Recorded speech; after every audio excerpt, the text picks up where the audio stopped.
हरे कृष्ण दोस्तों, आपके पौराणिक नीतिकथा चैनल में आपका स्वागत है। आज का वीडियो श्रवु श्री राम की जीवन कहानी और मृत्यु के बारे में है। और अगर आपको मेरे चैनल के वीडियो पसंद आते हैं तो कृपया लाइक, कमेंट, शेयर और सब्सक्राइब करना न भूलें। तो चलिए बिना देर किए आज का वीडियो शुरू करते हैं। कई हिंदू धर्म ग्रंथों में श्री रामचंद्र के गायब होने का उल्लेख है।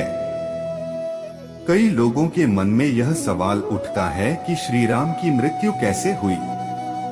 यहाँ एक बात बता दें कि मृत्यु शब्द विष्णु के अवतार पर लागू नहीं होता है।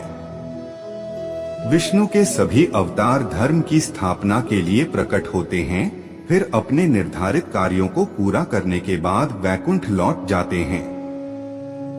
अयोध्या के शाही जोड़े दशरथ और कौशल्या के सबसे बड़े पुत्र के रूप में जन्मे भगवान रामचंद्र को हिंदू धर्म में मर्यादा पुरुषोत्तम के रूप में जाना जाता है, जिसका शाब्दिक अर्थ है जिसने वेदों, शास्त्रों की गरिमा और धर्म की गरिमा को ठीक से संरक्षित किया है, न कि यहाँ तक कि धर्म के मार्ग से भी भटक रहे हैं। भगवान राम के गायब होने का एक पौराणिक वृत्तांत है। एक दिन राम को सूचित किया गया कि उनके गायब होने का समय आ गया है। उसे एहसास होता है कि ब्रह्मांड के भगवान के रूप में भी उसने मानव रूप धारण कर लिया है। अब उस रूप को लोगों की आंखों के लिए अदृश्य बनाने का समय आ गया है। उन्होंने कहा, यम को मेरे पास आने दो। अब मेरे लिए वैकुंठ की स्वर्गीय दुनिया में लौटने का समय आ गया है। लेकिन मृत्यु के देवता यम ने हनुमान से डरकर अयोध्या में प्रवेश करने की हिम्मत नहीं की, क्योंकि हनुमान राम के महल के द्वार पर पहरा दे रहे थे और यम को प्रवेश कराने के लिए हनुमान को गुमराह कर रहे थे। बड़ी जरूरत थी, इसलिए राम ने अपनी अंगूठी महल के फर्श के एक छेद में गिरा दी और हनुमान से उसे लाने का अनुरोध किया। हनुमान ने खुद को एक कीड़े का रूप बना लिया और बिल में प्रवेश किया। यह पता चला कि यह एक छेद नहीं था, बल्कि नागलोक की ओर जाने वाली सुरंग का प्रवेश द्वार था। हनुमान वहां सरपराज वासुकी से मिले और उन्हें अपने आने का कारण बताया। वासुकी हनुमान को नागलोक के मध्य में ले गए, जहां एक चक्राकार पर्वत था। वासुकी ने कहा, यहाँ तुम्हें श्री राम की अंगूठी अवश्य मिलेगी।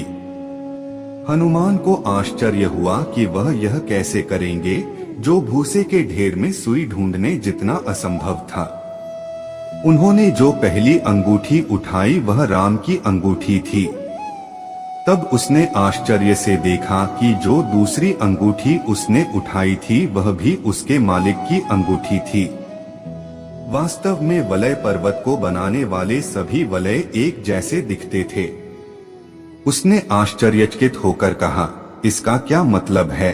वासुकी ने मुस्कुराते हुए कहा, जिस दुनिया में हम रहते हैं वह जन्म और मृत्यु के चक्र से गुजरती है। दुनिया के प्रत्येक जीवन चक्र को एक कल्प कहा जाता है। प्रत्येक कल्प में 1000 चतुर्युग या क्वार्टर होते हैं। बीच के त्रेता युग में से एक में राम थे। अयोध्या में हुआ जन्म, फिर एक दिन उनकी अंगूठी एक सुरंग बन गई। इस बीच नागा लोग भूमिगत पाताल में गिर गए। एक वानर उसका अनुसरण करता है और पृथ्वी पर राम का राज्य समाप्त हो जाता है। इस प्रकार सैकड़ों हजारों कल्प बीत गए। ये सभी छल्ले उस अतीत सत्य की गवाही देते हैं। वासुकी ने आगे कहा, अंगूठियों का यह पर्वत धीरे धीरे विस्तारित हो रहा है। इसमें अभी भी अनगिनत अंगूठियों के लिए पर्याप्त जगह है। क्या आप संकेत समझते हैं, हनुमान? रामचंद्र अनंत काल तक भविष्य में भी कई बार प्रकट होंगे। हनुमान को एहसास हुआ कि नागलों में उनका प्रवेश और रिंग पर्वत के साथ उनकी मुठभेड़ कोई दुर्घटना नहीं थी। भगवान राम ने अपने तिरोधन को संकेत दिया। हनुमान समय को नहीं रोक सके। राम चले जाएंगे, दुनिया नष्ट हो जाएगी। लेकिन जैसा कि सभी के साथ होता है, चीजें जब भी एक बार दुनिया का निर्माण हो जाता है, श्री राम अनंत काल के लिए कालचक्र में पुनर्जन्म लेंगे। इस प्रकार भगवान के इस दिव्य जीवन का चक्र चलता रहेगा। पद्म पुराण में बताया गया है कि कैसे राम धरती से गायब हो गए। अश्वमेध यज्ञ के सफल समापन के बाद श्री राम ने हमेशा की तरह अपने शाही कर्तव्यों को फिर से शुरू किया। शत्रुघ्न ने सल्लासुर को मार डाला और मधुरपुरी पर शासन किया। भरत ने सिंधु के दोनों किनारों पर शासन करना शुरू किया और गंधर्वों को अपने अधीन कर लिया। लक्ष्मण मद्रदेश पर विजय प्राप्त करने के बाद उसने अपने पुत्रों को वहां का राजा नियुक्त किया और स्वयं राम की सेवा के लिए अयोध्या लौट आया। सीता की स्वर्ण मूर्ति स्थापित कर श्री राम ने अश्वमेध यज्ञ किया। इसी प्रकार रामचंद्र ने अनेक यज्ञ किए। ऋषि वाल्मीकि बार बार राम को सीता की मासूमियत, पवित्रता के बारे में समझाते हैं। आखिरकार श्री राम ने यह स्वीकार कर लिया, वे सीता की सतीत्व एवं पवित्रता से पूर्णतः परिचित थे। लेकिन चूंकि शिकायत प्रजा की ओर से आती है, इसलिए सीता को प्रजा के सामने अपनी पवित्रता साबित करनी चाहिए। तब सीता ने विशाल राजसभा में घोषणा की कि यदि उन्होंने अपने मन, विचार, जीभ या कर्म से श्री राम के अलावा किसी अन्य पुरुष को नहीं चाहा है, तो सीता देवी धरती माता उसे वापस अपनी गोद में ले लेगी। तुरंत ही एक भूकंप आया और सीता एक बड़ी दरार में समा गई। कई हिंदू धर्म ग्रंथों में श्री रामचंद्र के गायब होने का उल्लेख है। कई लोगों के मन में यह सवाल उठता है कि श्री राम की मृत्यु कैसे हुई। यहाँ एक बात बता दें, मृत्यु शब्द का तात्पर्य विष्णु के अवतार से है, लागू नहीं। विष्णु के सभी अवतार धर्म की स्थापना के लिए प्रकट होते हैं, फिर अपने निर्धारित कार्यों को पूरा करने के बाद वैकुंठ लौट जाते हैं। अयोध्या के शाही दंपति दशरथ और कौशल्या के सबसे बड़े पुत्र के रूप में जन्मे भगवान रामचंद्र को हिंदू धर्म में मर्यादा पुरुषोत्तम के रूप में जाना जाता है, जिसका शाब्दिक अर्थ है जिसने वेदों, शास्त्रों और धर्म की गरिमा की विधिवत रक्षा की। धर्म का इतना भी भटकाव नहीं।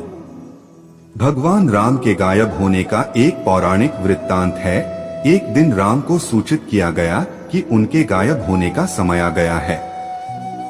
उसे एहसास होता है कि ब्रह्मांड के भगवान के रूप में भी उसने मानव रूप धारण कर लिया है। अब उस रूप को लोगों की आंखों के लिए अदृश्य बनाने का समय आ गया है। उन्होंने कहा, यम को मेरे पास आने दो, मेरे लिए वैकुंठ की दिव्य दुनिया में लौटने का समय आ गया है। लेकिन मृत्यु के देवता यम ने हनुमान से डरकर अयोध्या में प्रवेश करने की हिम्मत नहीं की। चूंकि हनुमान राम के महल के द्वार की रखवाली कर रहे थे, इसलिए यम को प्रवेश करने की अनुमति देने के लिए हनुमान का ध्यान भटकाना अनिवार्य था।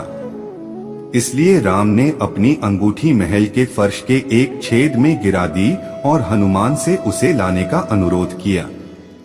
स्वयं हनुमान एक कीड़े के आकार के छेद में प्रवेश करने पर उसे पता चलता है कि यह कोई छेद नहीं है, बल्कि एक सुरंग प्रवेश द्वार है जो नागलोक की ओर जाता है। हनुमान वहां सर्पराज वासुकी से मिले और उन्हें अपने आने का कारण बताया। वासुकी हनुमान को नागलोक के मध्य में ले गए, जहां एक चक्राकार पर्वत था।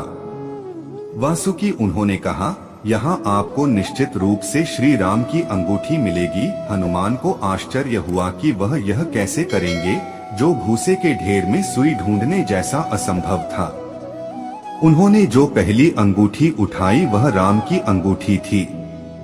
तब उसने आश्चर्य से देखा कि जो दूसरी अंगूठी उसने उठाई थी वह भी उसके मालिक की अंगूठी थी। वास्तव में छल्लों ने ही छल्लों के पर्वत का निर्माण किया। सभी अंगूठियां एक जैसी लग रही थीं। उसने आश्चर्यचकित होकर कहा, इसका क्या मतलब है? वासुकी ने मुस्कुराते हुए कहा, जिस दुनिया में हम रहते हैं वह जन्म और मृत्यु के चक्र से गुजरती है।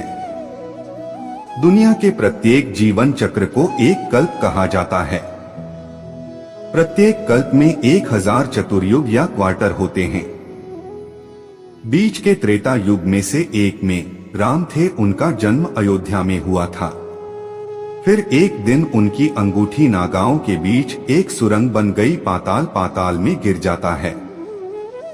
एक वानर उसका अनुसरण करता है और पृथ्वी पर राम का राज्य समाप्त हो जाता है। इस प्रकार सैकड़ों हजारों कल्प बीत गए। ये सभी छल्ले उस अतीत सत्य की गवाही देते हैं। वासुकी ने आगे कहा, छल्लों का यह पर्वत धीरे धीरे विस्तारित हो रहा है। अनगिनत छल्लों के लिए अभी भी पर्याप्त जगह है। क्या आप संकेत समझते हैं हनुमान? रामचंद्र भविष्य में भी अनंत काल तक कई बार प्रकट होंगे। हनुमान को एहसास हुआ कि नागालों में उनका प्रवेश और रिंग पर्वत से उनका सामना कोई दुर्घटना नहीं थी। भगवान राम ने अपने तिरोधन का संकेत दिया।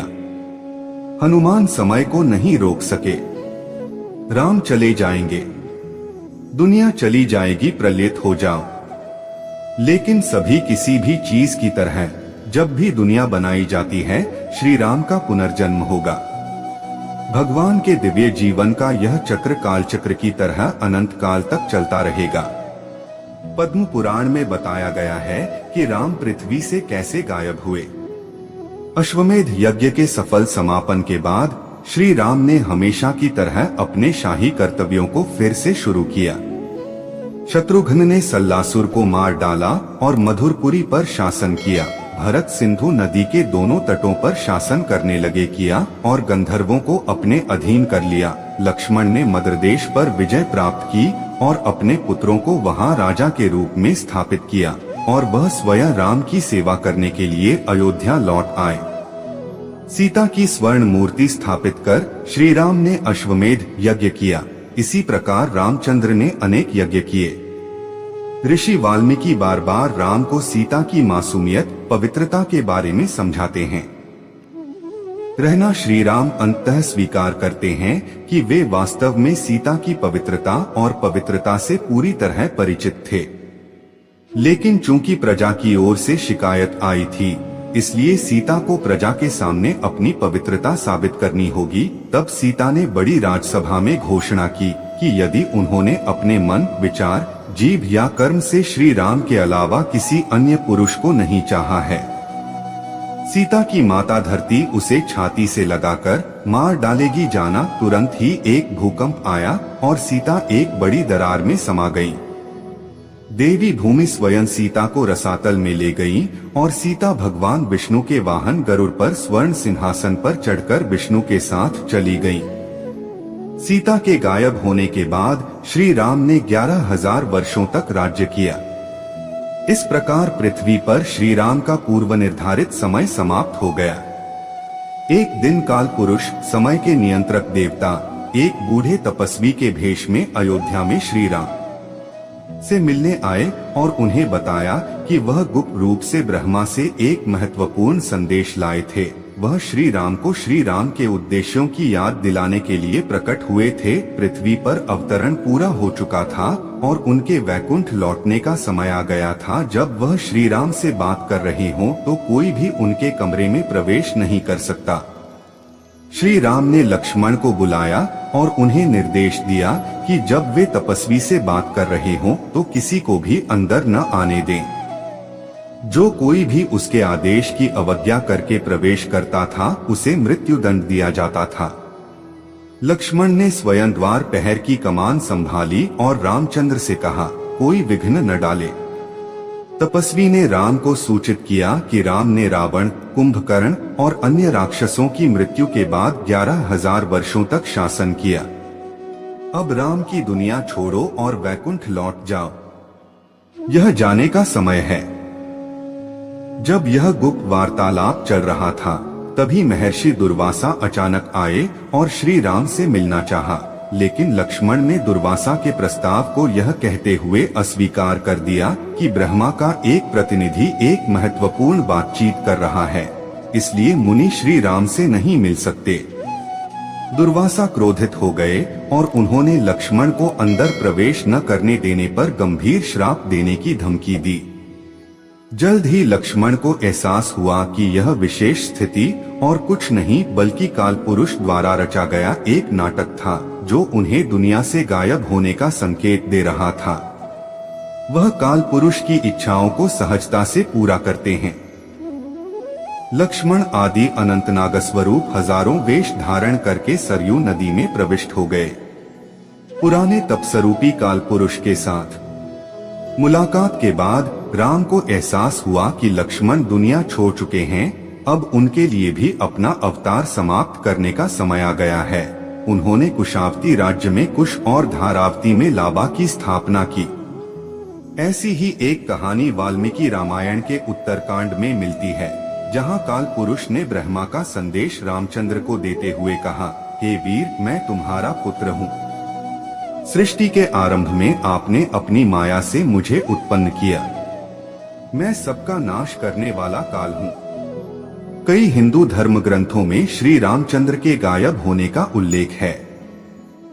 कई लोगों के मन में यह सवाल उठता है कि श्री राम की मृत्यु कैसे हुई।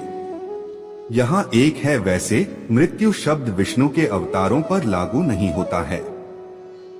विष्णु के सभी अवतार धर्म की स्थापना के लिए प्रकट होते हैं, फिर अपने निर्धारित कार्यों को पूरा करने के बाद वैकुंठ लौट जाते हैं।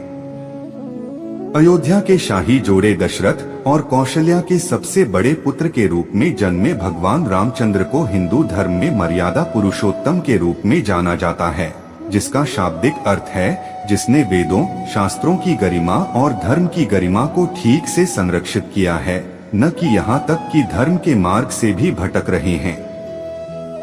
भगवान राम के गायब होने का एक पौराणिक वृत्तांत है। एक दिन राम को सूचित किया गया कि उनके गायब होने का समय आ गया है। उसे एहसास होता है कि ब्रह्मांड के भगवान के रूप में भी उसने मानव रूप धारण कर लिया है। अब उस रूप को लोगों की आंखों के लिए अदृश्य बनाने का समय आ गया है। उन्होंने कहा, यम को मेरे पास आने दो। अब मेरे लिए वैकुंठ की स्वर्गीय दुनिया में लौटने का समय आ गया है। लेकिन मृत्यु के देवता यम ने हनुमान से डरकर अयोध्या में प्रवेश करने की हिम्मत नहीं की, क्योंकि हनुमान राम के महल के द्वार की रखवाली कर रहे थे। यम को प्रवेश करने की अनुमति देने के लिए हनुमान का ध्यान भटकाना अनिवार्य था। इसलिए राम ने अपनी अंगूठी महल के फर्श के एक छेद में गिरा दी और हनुमान से उसे लाने का अनुरोध किया। स्वयं हनुमान एक कीड़े के आकार के छेद में प्रवेश करने पर उसे पता चलता है कि यह कोई छेद नहीं है, बल्कि एक सुरंग प्रवेश द्वार है जो नागलोक की ओर जाता है। हनुमान वहां सर्पराज वासुकी से मिले और उन्हें अपने आने का कारण बताया। वासुकी हनुमान को नागलोक के मध्य में ले गए, जहां एक चक्राकार पर्वत था। वासुकी ने कहा, यहाँ तुम्हें श्री राम की अंगूठी अवश्य मिलेगी। हनुमान को आश्चर्य हुआ कि वह यह कैसे करेंगे, जो भूसे के ढेर में सुई ढूंढने जितना असंभव था। उन्होंने जो पहली अंगूठी उठाई वह राम की अंगूठी थी। तब उसने आश्चर्य से देखा कि जो दूसरी अंगूठी उसने उठाई थी वह भी उसके मालिक की अंगूठी थी। वास्तव में छल्लों ने ही छल्लों के पर्वत का निर्माण किया। सभी अंगूठियां एक जैसी लग रही थीं।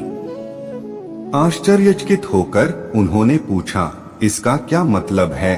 वासुकी ने मुस्कुराते हुए कहा, जिस दुनिया में हम रहते हैं वह जन्म और मृत्यु के चक्र से गुजरती है। दुनिया के प्रत्येक जीवन चक्र को एक कल्प कहा जाता है। प्रत्येक कल्प में 1000 चतुर्युग या क्वार्टर होते हैं। इन्हीं में से एक त्रेतायुग में राम का जन्म अयोध्या में हुआ था। तब एक दिन उनकी अंगूठी एक सुरंग में गिर गई थी। पाताल में गिर जाता है। एक वानर उसका अनुसरण करता है और पृथ्वी पर राम का राज्य समाप्त हो जाता है। इस प्रकार सैकड़ों हजारों कल्प बीत गए। ये सभी छल्ले उस अतीत सत्य की गवाही देते हैं। वासुकी ने आगे कहा, अंगूठियों का यह पर्वत धीरे धीरे विस्तारित हो रहा है। इसमें अभी भी अनगिनत अंगूठियों के लिए पर्याप्त जगह है। क्या आप संकेत समझते हैं? हनुमान। रामचंद्र ने भविष्य में भी अनेक बार अनंत काल तक प्रकट होंगे। हनुमान को एहसास हुआ कि नागालों में उनका प्रवेश और रिंग पर्वत के साथ उनकी मुठभेड़ कोई दुर्घटना नहीं थी। भगवान राम ने अपने तिरोधन को संकेत दिया। हनुमान समय नहीं रोक सके।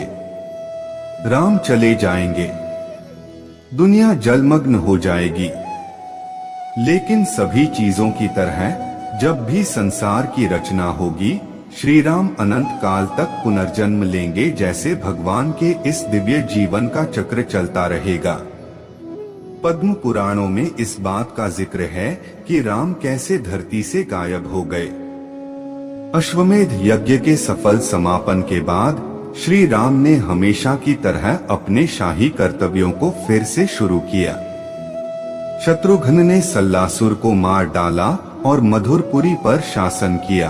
भरत ने सिंधु के दोनों किनारों पर शासन करना शुरू किया और गंधर्वों को अपने अधीन कर लिया।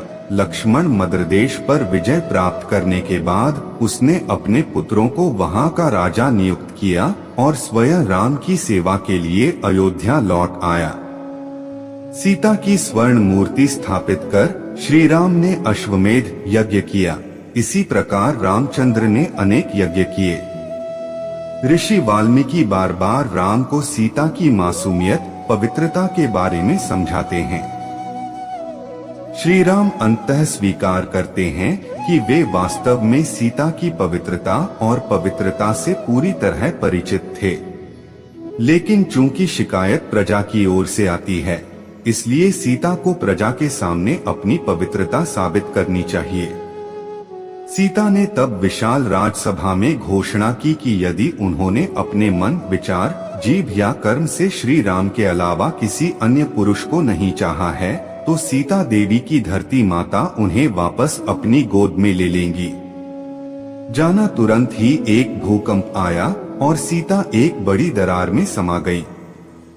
देवी भूमि स्वयं सीता को रसातल में ले गई और सीता भगवान विष्णु के वाहन गरुड़ पर स्वर्ण सिंहासन पर चढ़कर विष्णु के साथ चली गई। सीता के गायब होने के बाद श्री राम ने 11,000 वर्षों तक राज्य किया। इस प्रकार पृथ्वी पर श्री राम का पूर्व निर्धारित समय समाप्त हो गया। एक दिन काल पुरुष, समय के नियंत्रक देवता, एक बूढ़े तपस्वी के भेष में अयोध्या में श्री राम से मिलने आए और उन्हें बताया कि वह गुप्त रूप से ब्रह्मा से एक महत्वपूर्ण संदेश लाए थे।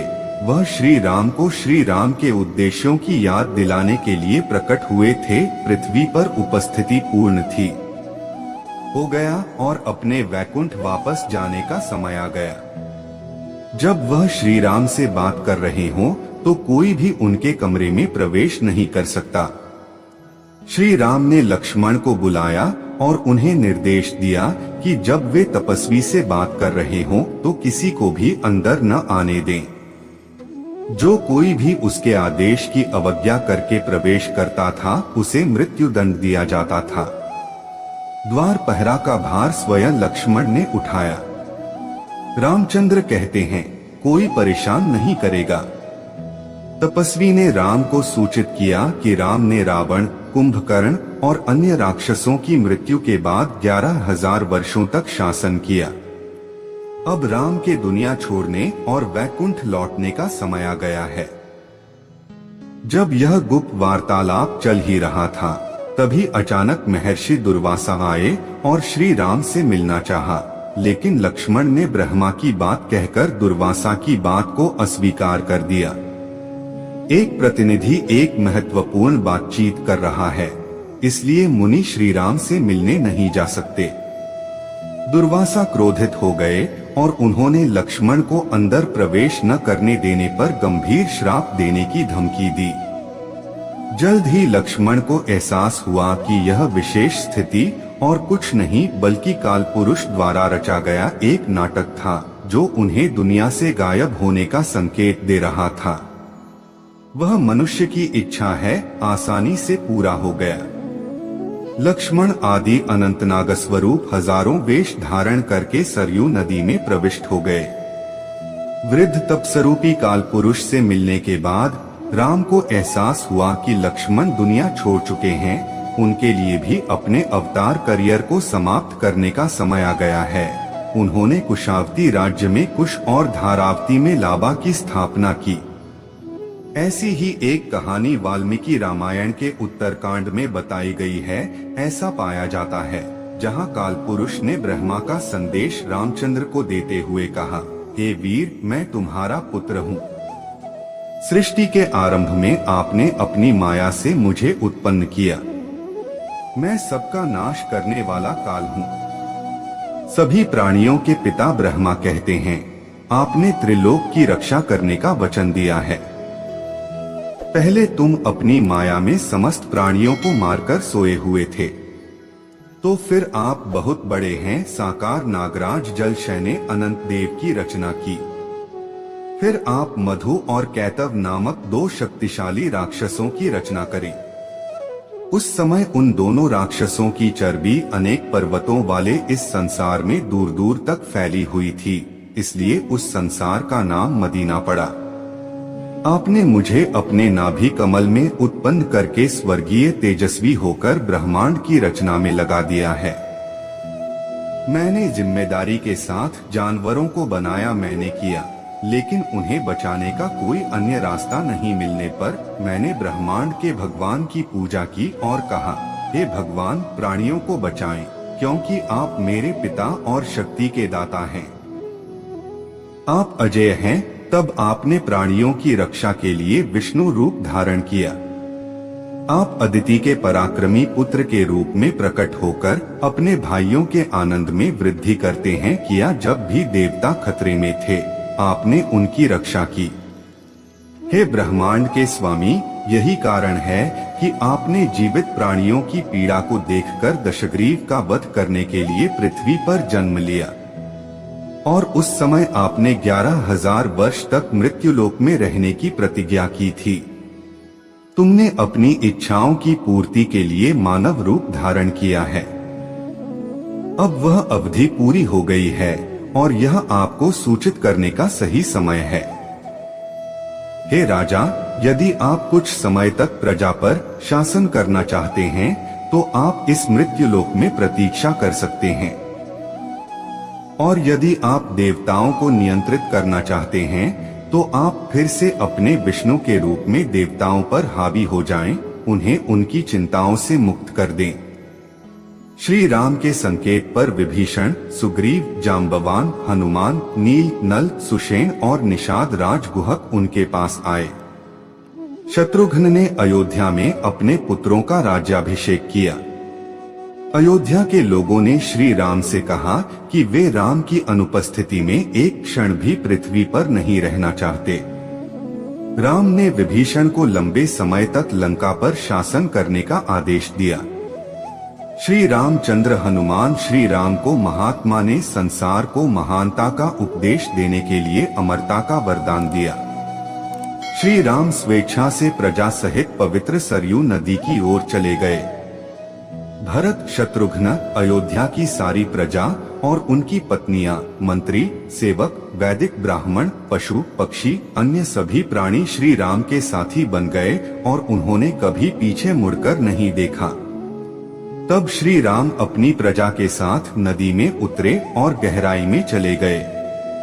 तब ब्रह्मा, देवता, ऋषि और स्वर्ग के सभी निवासी रघुनाथ की स्तुति कर रहे थे, जिसके बाद उन्होंने शंख, चक्र, गदा और कमल से युक्त चतुर्भुज महाविष्णु का रूप धारण किया। भरत शंख का हिस्सा थे, शत्रुघ्न चक्र का हिस्सा थे। इस प्रकार वे श्री शक्ति और भूशक्ति से सुशोभित हो गए और समस्त प्रजा सहित उन्होंने वैकुंठ के साकेत धाम अयोध्या में प्रवेश किया। प्रजा के एक वर्ग को ब्रह्मलोक की प्राप्ति हुई। श्री रामचंद्र के अंतर्धान होने के बाद बहुत समय तक अयोध्या नगरी वीरान रही। बाद में एक राजा ने पुनः अपनी प्रजा के साथ अयोध्या में राज्य किया।